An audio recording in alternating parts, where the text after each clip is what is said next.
Hey guys, Gavin and Larry here. Man, we haven't done a video update in a long It's a long time. time.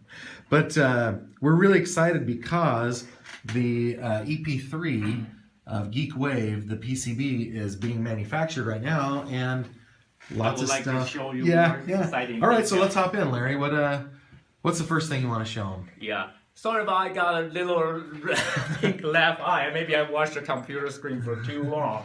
But okay, let me tell you guys the design principle of the Geek Wave from beginning until today. This is the same. We will love to make sure the analog part and digital part are as separate as possible, so we can reserve the pristine of the analog signal and make the digital part as fast as possible, and we can make a future-proof, make a lot of upgrades.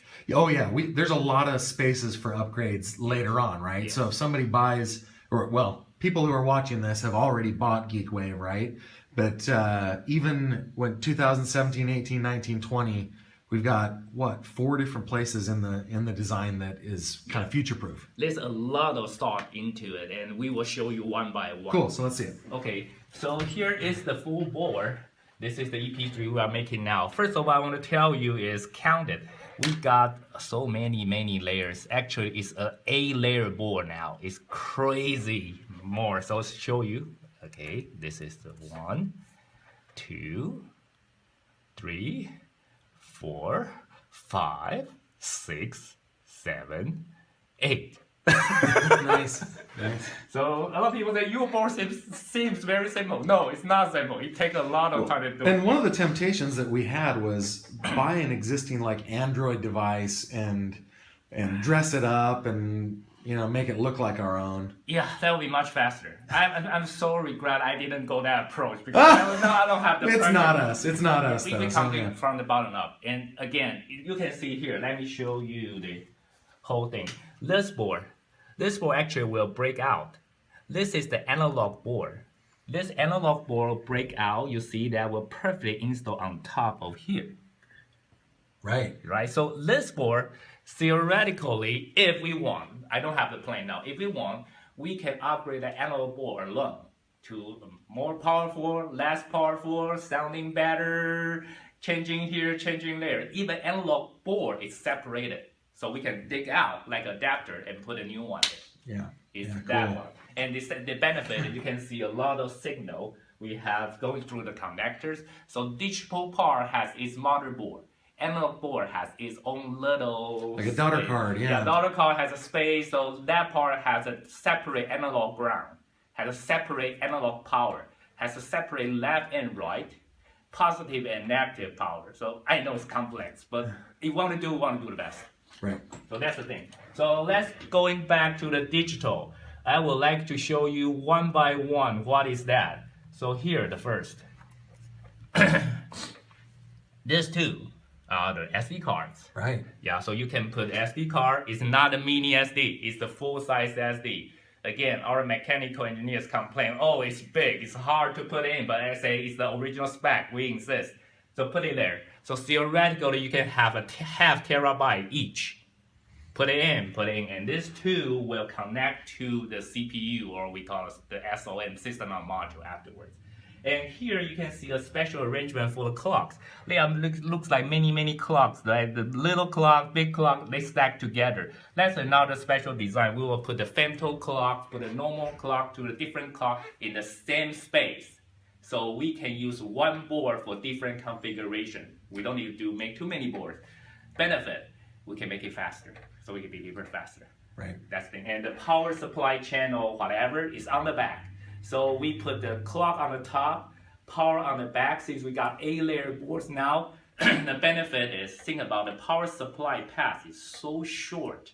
There's no way any outside signal can pollute the clock signal or the power supply at all. Now the footprints differences between like femto clocks and the other clocks that we're using, that was something that really challenged us with Pulse, right? Because we had to have 8 different configurations in the end, something, so yeah, this little setup is a really good innovation for us. Yes. And what's that big guy right there, little big guy? Good thing. So here we are formal announced we will use the M-SATA as the internal storage option for everyone above Geek Wave 128. So everyone got a Geek Wave 128, 256. It's 128 or higher, right? Yeah, Including higher. 128. Yes, Yeah. XD or 256 DAD, you will all have that MSATA drive. What's the benefit? You know that, right? Fast. It's fast and it's future upgradable. So Right. say 2 years after, I foresee 2 years after, someone eventually will sell 2 terabyte MSATA drive. And guess what? You can just Stick it in. stick it in. But I won't suggest you to do that. It's a little bit complicated, but at least your system is upgradable. Yeah. We'll find a good Yeah, and we haven't really figured out the strategy for upgrades, but we'll figure out something where we have Yes. people who are authorized at digging it out and putting in new stuff and Yes. all that. Yeah. But so the white little socket right there is the MSATA socket, and Yes. just slide it in and out. Oh, another good news. Okay, it's not good news. A lot of people you maybe know that already. The MSATA current in this size already support 512 gig. Right. Yeah, we haven't And had that. I actually heard yet. that a 1 terabyte It's is about to coming come out right like next month. Yes. It'll be super expensive. Anyway, I will buy one. But over time they'll come down. I will yeah. put in my stuff because 1 terabyte is roughly half of my music library that I used Right. to hear. Think about it. You have a lot of DSD 128. You have a lot of DXD, a lot of big files, Symphony, Mahler from 1 to 10. The size already is Yeah. there. Yeah. So this is thing we are very excited. So you talked about the well, actually, since you're there already, let's look at the DAC implementation right Yes. there. So Okay, let's flip over here. Whoop.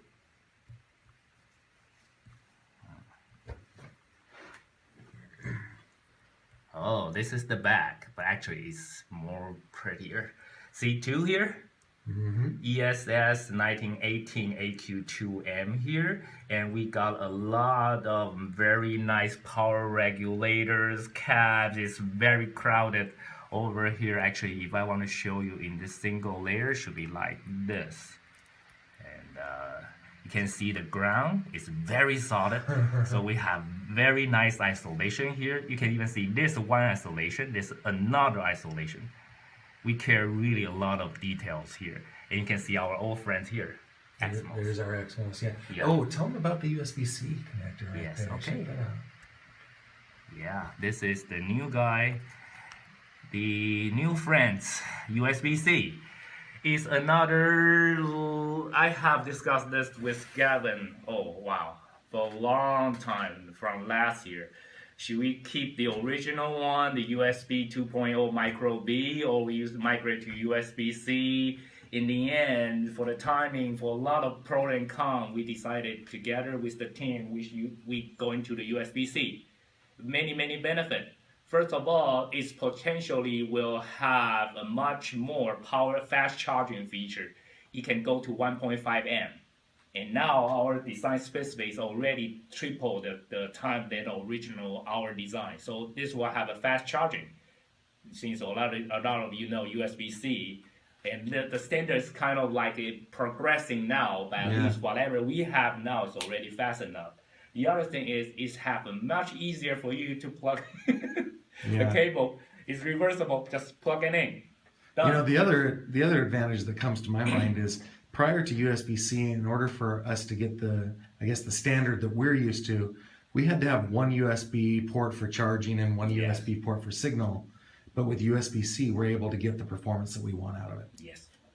So that's a good thing. And the other on the side, you can see here is still a lot of reclocking kind of stuff. So make sure that Xmos gets the best I2S signal out. And I think a lot of people who have been with us for a while will recognize the squiggly lines too. Huh? Yes. And talk about SOM here. That's another important thing. I think we are the first one, if not the only one, we use the system on module approach for the music player. Here you can see this green guy. And this green guy, we try to rebuild a 3D model on the top, but it's much more sophisticated than the graphics you see here. It has a CPU, and now it's a Freescale CPU, and we got a cache, we got some flash. We even integrate the Bluetooth module, Wi-Fi module, a lot of the reclocking thing there. So altogether, think about it. Again, 2 years or 3 years after, you love the sound quality of Geek Wave, you love everything else, but you just need to think that maybe I should upgrade to a faster CPU. Totally doable. Yeah, the other vendor will tell you, okay, easy, sell you the new one. But our approach is, okay, give us back, we will install the new song there available, since CPU can always be faster. So this is not limited by the speed. But one thing I do love about ARM core is they consume much more less power, so it will have generate much less noise on the power rails Right. too. Right. So this is being fabricated right now. Yes, it's an 8-layer board, and it's very complicated as you see. So the factories complain that here and there. Oh, one thing I forgot. Each layer, each trace here, every digital trace here have a very tight impedance control. Right. So, yeah, every detail is important. Okay, so that's about it, and you can see a lot of little so many caps, because we really make sure that the power supply. So let me finalize the power supply tree to you guys. We have a battery. The battery will be on the side. Okay, there will be 3,100 milliamp or 5,000 milliamp above. And that battery, we will have the generator generate the plus and negative from that battery. But not only that, we will have that divided into digital and analog. And digital tree, we will divide it again to someone support the SOM only, support X modes only, support the digital reclock only, support the other SPDIF, the other etc. only. Analog part, of course, we need to separate to the left, to the right.